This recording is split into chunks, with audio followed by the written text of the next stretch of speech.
The point is, you're in pain, and you shouldn't be.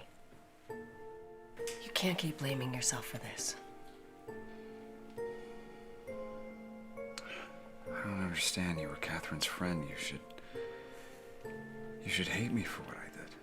I'm your friend, too. I don't hate you. Quite the opposite, in fact.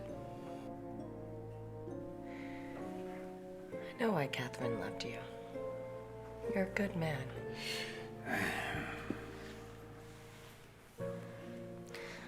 I want you to know I'm here for you, David.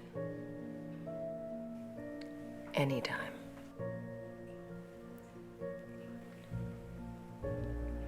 Thank you.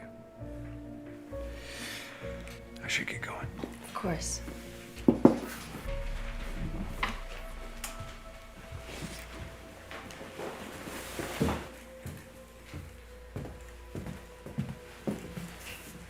Thanks for letting me know he was here. My pleasure.